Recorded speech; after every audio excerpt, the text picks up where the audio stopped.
Super Bowl for you. That's the warning the NFL is sending Texas about its chance of having the Super Bowl in the future if a bathroom bill targeting transgender people is passed.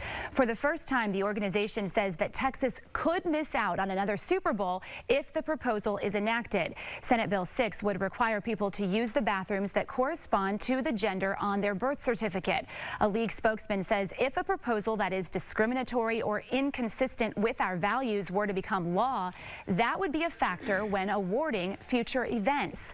Well, after having such success here in Houston, that future threat is our topic this half hour. We always like to hear from you on Facebook, or you can always send me a tweet at Sally Mack, Fox 26. Joining us live here in our studio, our Fox 26 senior legal analyst Chris Tritico, Democratic media consultant Mustafa Tamiz, and Republican strategist and public policy analyst Jackie Bally. Good morning. Good morning. So what do y'all think about this? The NFL came out a few weeks ago and said, preached inclusiveness, but this statement just on Friday was a lot stronger. It was a pretty strong statement, and we've seen with North Carolina that those threats are followed through. North Carolina took about a $400 million hit when they passed their law, Jackie Bally, and that's a pretty big hit for any state to take. Houston just got a $250 million windfall on the Super Bowl. Is it really worth it for Texas to pick this fight with all these sporting events when we just had this big boom? Well, we've seen a lot of numbers as far as what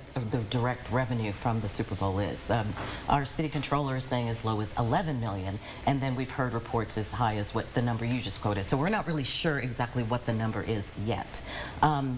But with all of that said, we were warned by many business leaders whenever Houston was looking at their transgender bill, and we were told that exactly what the NFL officials have just said, that that would be a possibility, and yet Houston voters came out at 61% margin and voted against it. So even though we have been knowing that this is a possibility, Houston voters are still saying, look, this is important to us, and we don't want to have transgenders in certain bathrooms. Business leaders all over the state are saying this is a bad idea for business, that we're going to lose business. People are not going to come to Texas. Is this the fight we need to have? Look, the distinction between North Carolina and Houston was that Houston was a ballot initiative and North Carolina was voted in by the legislature, and the business community is very clear to say that if the legislature votes on something, your elected officials are taking the state in the wrong direction, and there will be repercussions.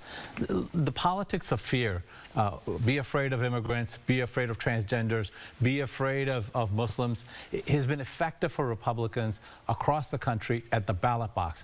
But the line starting to be drawn where there's the business community of voters and people are saying enough.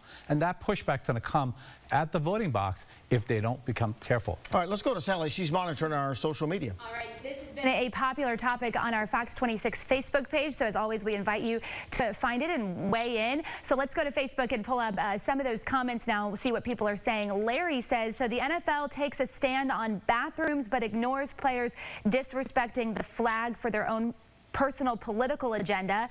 And then Terry adds, I remember when I used to be able to watch sports as an escape from politics and all the stupidity of the world. Can't even do that anymore without having an agenda shoved in my face. And Lindsay adds, having bathrooms labeled men and women isn't targeting transgenders. Just do what Starbucks did, have a co-ed or family bathroom, problem solved, the end.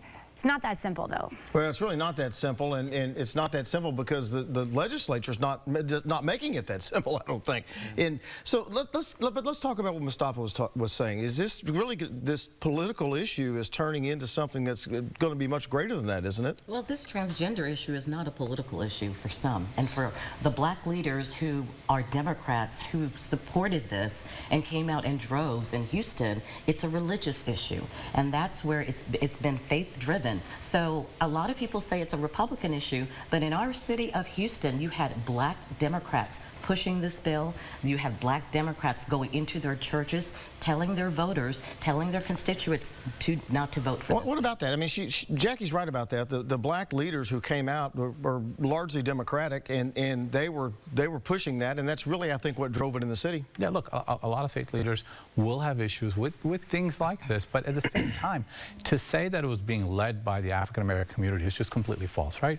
I mean, you saw that the people that were organizing it, people that were funding it, came from very conservative Republican circles. Dan Patrick Patrick is not an African-American pastor, for God's sakes, right? I mean, this is being led by him. So we've got to start facing reality and not become hyperbole. All right, we're going to leave it right there. We'll be back in about 20 minutes with another really good topic. Sally? Okay, we look forward to hearing from you all then.